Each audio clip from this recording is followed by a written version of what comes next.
them other girls have to stand in line, oh. You tell me say they go watch how we slow wine, oh. Oh, you say you want to take control. Yeah, you say you want to take control. The way she they do me, you feel back control. See the way you they roll it, you feel back control. See my baby want to take control. Dans un de tes sketchs, tu chantes plein de mots bougnoul et après tu dis on est dans un pays raciste, faut qu'on l'assume. Ouais. Faut qu'on l'assume ensemble. Et tu penses que la France est un pays raciste ou pas, ou c'est plus compliqué que ça? Je pense que c'est une blague un peu, mais comment tu le dis Comme je le dis dans le spectacle, moi j'ai pas vécu le racisme ici en France. Ouais. Mais je connais des gens qui l'ont vraiment vécu. Donc moi j'ai exactement ces deux visions-là de la France. La mienne et celle de gens qui ont mon âge, qui n'ont pas vécu là où moi j'ai vécu et qui me racontent des anecdotes profondément racistes qu'ils ont vécues.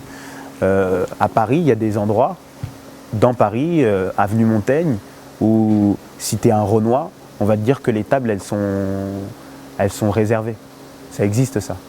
Moi, on m'a déjà déplacé d'une table dans ce genre d'endroit, et après coup, j'ai su que c'est parce que j'étais un Renoir et qu'il ne fallait pas que je sois près de la fenêtre, parce que on appelle ça une table vitrine et que les gens, tu comprends? Et ça veut dire que ça existe réellement ici en France. Même si on n'y est pas confronté de manière directe, parce que c'est ce que je dis aussi dans le spectacle, tu vois, on est dans Paris, on a grandi en région parisienne et ici on a un peu plus l'habitude de ça. C'est sûr qu'il y a des endroits en France, c'est sûr qu'il y a des gens en France qui sont profondément racistes, mais il y a deux choses. La première chose, c'est que c'est pas forcément leur faute. Et la deuxième chose, c'est que c'est pas forcément, ils en sont pas forcément conscients. C'est peur de l'inconnu peut-être. C'est pas. Il y a une grosse partie de ça. Il y a une grosse partie de ça, mais il y a aussi comment tu as été influencé. Tu sais, ça t'arrive toi des fois. Toute ta vie, tu vois, je sais pas, tes parents c'était des blédards, toute ta vie tu croyais que ce mot on le disait comme ça et un jour on te dit ah ben non c'est pas ça le mot, tu comprends? Et bah c'est exactement pareil pour ces gens-là, il y a des choses, tu vois, ce qui pour nous est un cliché dont il faut pas rire parce qu'on est en 2016, pour eux c'est un truc normal et c'est une blague, nous on a conscience que c'est profondément raciste et pas pour eux, et c'est comme ça à différents degrés, tu comprends? Il y a des gens pour eux, c'est normal de dire qu'ils ne veulent pas que leur fille elle finisse avec un Renoir. C'est pas que j'ai rien contre les Noirs, mais ma fille, tu comprends? Et pour eux, c'est pas raciste. Et nous, on a conscience que ça l'est. Et donc, il y a deux choses dans ça. Il y a une raison. Il ne faut pas tout de suite diaboliser le racisme parce qu'il y a des raisons à ça.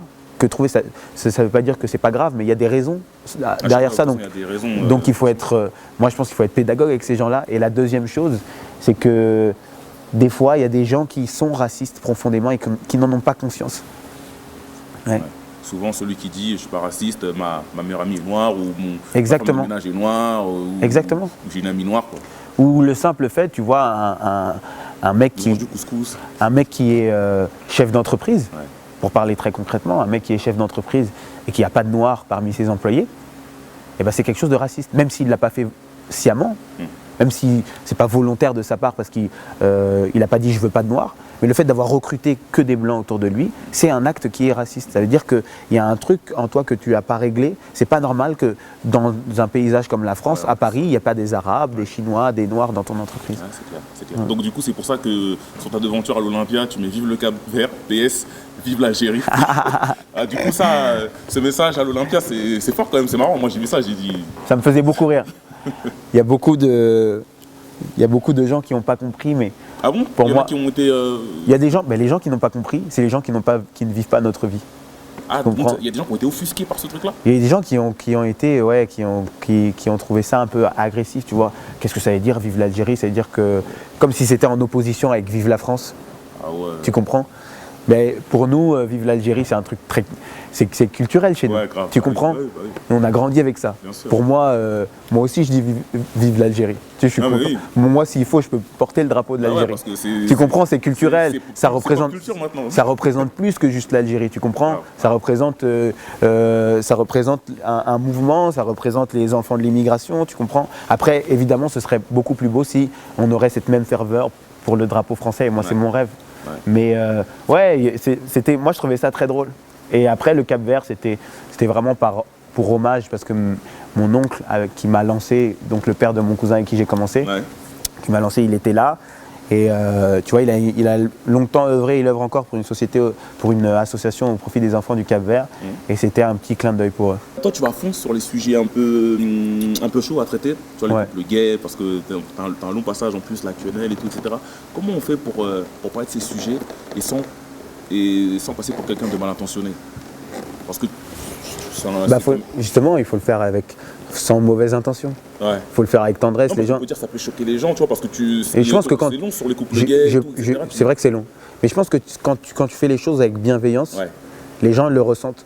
Quand il n'y a pas quand il y a rien de malsain dans ce que tu veux raconter, les gens ils le voient. Moi, quand je parle des gays, des arabes, des juifs, des antillais, je le fais avec énormément d'amour. C'est de l'amour que j'essaie de donner aux gens. Vraiment, ça paraît gras et un peu bateau dit comme ça, mais il y a vraiment beaucoup d'amour dans ce qu'on fait. Non, mais c'est vrai parce que quand on te regarde, on sent pas.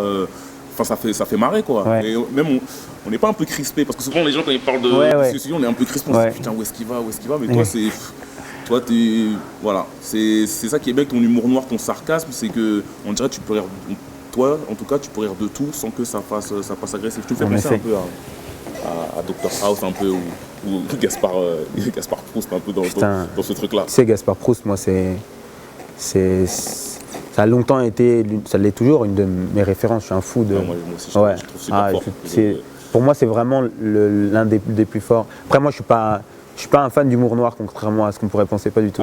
Non, pas du tout. D'accord. Parce que pour moi, l'humour noir, c'est rire de choses qui sont tragiques. Tu comprends, comme rire du viol, comme rire du terrorisme. Tu comprends. Pour moi, ça, c'est de l'humour noir. Mais Gaspard Proust, je suis un fan inconditionnel. Tu l'as beaucoup regardé, il t'a inspiré ou pas Je me suis énormément inspiré de lui, bien sûr. Dans la posture, dans le travail de la langue, tu sais, lui, il a une manière très jolie de poser ses mots, de travailler ses phrases, il a une logorée particulière. Et je me suis beaucoup dans sa posture aussi. Tu sais, il a une certaine distance par rapport au public. Et je me suis énormément inspiré de lui. D'accord. Est-ce que quand on est humoriste, on se doit forcément, on doit être obligé de passer des messages, d'éduquer un peu son public, de faire passer des messages plutôt que de divertir les gens? Parce que je dis ça parce que souvent, dans ton spectacle, tu dis, je te cite, la Shoah c'est la pire chose de l'humanité, et après quelques temps après, tu dis l'esclavage concerne l'humanité, on est tous concernés. Est-ce qu'un humoriste, il se doit de passer ces petits messages-là, des petits rappels Je pense que ça, c'est vraiment une sensibilité d'artiste. Je pense que l'artiste, il a pour vocation de tenter, je mesure mes mots, de tenter de marquer la société à laquelle il fait partie. Tu comprends? Je pense que c'est le propre de l'artiste.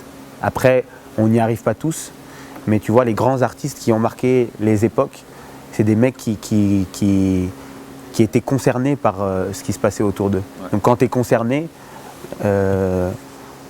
forcément, tu vois, être artiste, c'est prendre et distribuer par un prisme différent, avec un vecteur particulier.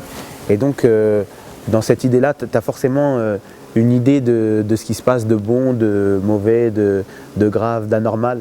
Tu as forcément un point de vue et forcément de la poésie à raconter autour de ça.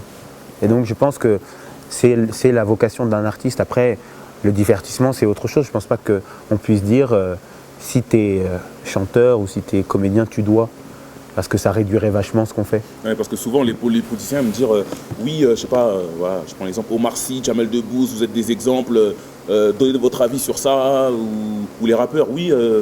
Parlez-nous de la banlieue, il y a eu des émeutes, on veut vous entendre parler, on veut votre voix. Souvent, on appelle les artistes pour parler à la télé quand il y a des événements tragiques. Ouais, moi je pense que, tu vois, être chanteur ou être acteur, c'est un costume que tu mets. Et une fois que tu le retires, tu vois, les mecs, ils n'ont pas à prendre position. S'ils le prennent dans l'exercice de leur art, c'est normal et c'est louable. Mais on ne peut pas leur demander, leur exiger de prendre position sur tel ou ils ne sont pas politiciens, les mecs. Ça écoute quoi un mec stylé comme toi, comme musique? Ça écoute plein de choses. Ça écoute quoi du coup? Parce que j'ai pas l'impression. On n'a toujours pas dépassé les 12 minutes. Si, il a relancé. Ah ouais. Il a relancé. Moi, je suis inquiet, je pense que ça. Non, t'inquiète, c'est relancé. Salut Marie. Excuse-moi. Non, vas-y. Ça va? Dans pas longtemps. On est sur la fin. On est sur la fin. Ça écoute quoi? Ça écoute plein de choses. Ça écoute énormément. Ça écoute du rap français ou pas? J'ai l'impression que... Ouais, un petit peu. Un petit peu, ouais. Moi, je vais pas entendre les préjugés et tout ça, mais qu'est-ce que ça écoute un mec s'il est comme ça? Ah putain, si je te dis ce que j'écoute en ce moment comme rap français, tu non, vas pas me juger. En tout, non, j'écoute beaucoup. En ce moment, je suis pas mal sur des sons sur Malik Berry, Mr. Easy, tu connais? Tout ça, c'est des sons un peu. C'est des sons un peu caribéens, un peu dancehall. Okay. Je suis beaucoup sur ces sons-là. Après, tu vois, comme je suis sur Spotify, il y a mes moments où je vais écouter des radios. Tu sais, tu peux faire des sélections sur. Les playlists, tu parles, ou les radios? Tu sais, tu peux faire une radio par exemple sur un artiste. D'accord, ok, ouais, les playlists plutôt ça. Ouais. Non, il va te sélectionner des morceaux qui sont qui correspondent à l'artiste que tu as choisi. Tu vois. Donc Louis Armstrong, il va me mettre plein de trucs jazzy et tout, tu vois. Mais qu'est-ce que j'écoute au-delà de ça? Pas mal de hip-hop. J'écoute du bossa nova, beaucoup de sons brésiliens, ça j'adore. J'écoute évidemment du Kizomba, mais des vieux sons. Je suis plutôt fan des très vieux sons. Le Kizomba de maintenant me plaît moins. J'écoute Nekfeu en ce moment. D'accord. Ouais. Il est lourd son dernier projet. Je sais pas si t'as écouté le dernier. Il m'impressionne ce garçon. Je m'y attendais pas du tout. J'avais beaucoup de préjugés sur un 995. Okay. Parce que ça me correspondait pas musicalement et ouais, ce qu'il a fait dernièrement, moi je suis vraiment. Je vais aller voir son concert ce soir. Je suis vraiment. Il y a lui, il y a Damso aussi, il y a Dossé. Puis j'aime bien les petits sons de style fraîche, tu vois, un peu, où ça bouge un petit peu. Demande-moi, j'adore ce son. J'aime beaucoup aussi le Shinsekai. Je trouve que ce qu'ils font, ça leur ressemble beaucoup, c'est nouveau. Et puis, ouais, j'aime des sons. Je suis pas mal sur Ross, je sais pas si tu connais. Putain, il faut que je te passe des sons, toi. Ouais, Ross, c'est une mouvance un petit peu. Tu vois, c'est un peu R&B, c'est doux et lui, il a une belle voix. Ouais, je suis sur des petits sons un petit peu. C'est pas des artistes très connus, mais. Non, mais ça se voit, tu dois pas écouter des gens connus, toi. Tu dois écouter que des gens spé, des trucs que personne ne connaît. Toi, non, les trucs populaires, ça doit te faire chier. Pas que. J'ai découvert dernièrement un son dancehall qui m'a assassiné, c'est So Me Like It. Je sais pas de qui d'ailleurs. Tu connais, je sais pas, tu connais Yemi Alade, tu connais? Ouais. Kofi Annan. Voilà, ces sons-là aussi. D'accord. Beaucoup ça, en ce moment. Ça va, t'es diversifié un peu. Ah ouais, il y a beaucoup. Ouais. D'accord, c'est cool. Et des fois, une petite musique classique. Ça arrive. Kader Aoun! Il y en a deux. Ah non, malheureusement non. Ah si, on le voit. On parlait de racisme en plus tout à l'heure, c'est bien. Parfait.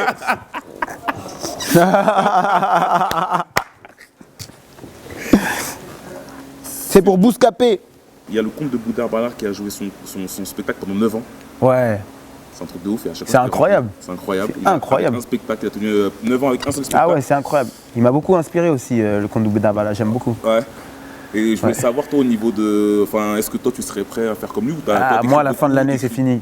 Ah ouais? En juin, c'est fini. T'es quelqu'un qui écrit beaucoup ou pas? Ou t'écris rapidement? Ou comment ça se passe?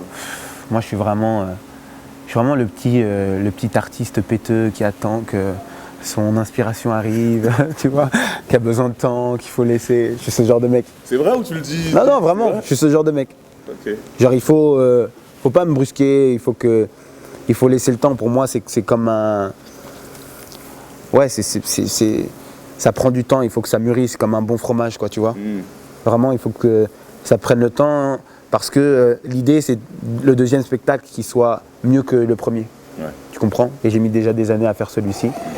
Et mon idée, c'est qu'en juin, celui-là, je ne le joue plus. Là, je suis déjà en train d'écrire pour le prochain. D'accord. Ouais. Mon idée, c'est qu'en juin, c'est fini parce que je ne peux pas aller plus loin que ça avec parce que, tu vois, ce que tu donnes dans le spectacle, c'est un peu tes pensées, tes idées du moment. Et forcément, toi, tu évolues. Et tes convictions, elles évoluent aussi. Tu as d'autres idées, la forme et puis la manière d'écrire, il faut qu'elle évolue. Parce qu'il y a plein de mecs derrière qui sont très très bons. Comme, ouais, lui, tu ne l'as pas vu, mais qui traîne beaucoup avec Lenny, qui s'appelle Jimo. Il y a des mecs que j'ai pas mis en première partie, elle devait venir, qui s'appelle Tania Dutel. Il y a Jean-Philippe de Tinguy aussi. C'est des gens qui sont qui sont jeunes dans le métier, hein, qui sont plus âgés que moi, mais qui sont jeunes dans le métier, et qui apportent des choses nouvelles, qui ont une manière d'écrire qui se projette vachement vers ce qui se fait aux États-Unis. Parce que notre objectif, c'est pas de faire comme eux, mais que eux s'intéressent aussi à ce qu'on fait nous. Et dans cette idée-là, il faut rester connecté à eux pour faire quelque chose de nouveau. Si je reste avec ce spectacle 5 ans, dans 5 ans, je serai dépassé, tu comprends? Ouais. Ma dernière question, c'est quoi ta définition du style? Parce que j'ai vu sur ton Instagram, je sais pas si c'est ta définition à toi ou un truc que tu as sorti de je sais pas où, ouais. Ça m'a bien fait rire. Donc tu dis, le style se veut unique, il se doit de l'être, il l'est car il représente ce que tu es. On ne le trouve pas, il est trouvé par le temps, c'est un point de vue, un soin de vie. Certains le suivent, d'autres tentent de le créer, il ne représente rien d'important, mais représente tout ce qui importe, même dans le métro. Ça, c'est un truc qu'on m'a envoyé et que j'ai un peu modifié. On me l'a envoyé en anglais. Ok. Et je l'ai traduit, mais il manquait des idées. Et donc, c'est un truc qu'on m'a envoyé et je l'ai modifié. J'ai rajouté quelques idées et quelques sens. Et ouais, ça correspond pas mal à la vision que j'ai du style. Je pense que le style, c'est quelque chose que tu incarnes, tu vois. Ouais. C'est un truc qui parle de toi, qui dit qui tu es et qui se veut aussi ce que tu aimerais être. Tu comprends? Et donc je pense que le style, c'est la personnalité. Le style, c'est exister un peu plus que mon camarade. C'est exister un peu plus fort. Pas plus que l'autre, mais c'est essayer d'exister un peu plus fort. C'est bien, c'est beau. Quelle poésie. C'est de la poésie. Bon, c'est tout pour moi, hein. J'aurais pu continuer super longtemps, mais en tout cas, merci beaucoup. Merci. Je suis content que tu m'as pas vanné sur mon chapeau, t'aimes pas? Parce que lui, il me vanne tout le temps sur mon chapeau. j'ai pas vanné, hein. Mais j'en ai plein là. Je dis pas, hein, je laisse, mais il faut pas le laisser. Il faut laisser des commentaires. Commentez le chapeau. Dites, c'est quoi toutes ces couleurs? Pourquoi autant? Qui Fif, mon gars. Ouais. Merci, hein. Merci. Bon, désolé de devoir écourter comme ça de spi. Et toi, arrête de me filmer, toi. Y a pas... Salut, mon pote. Ouais.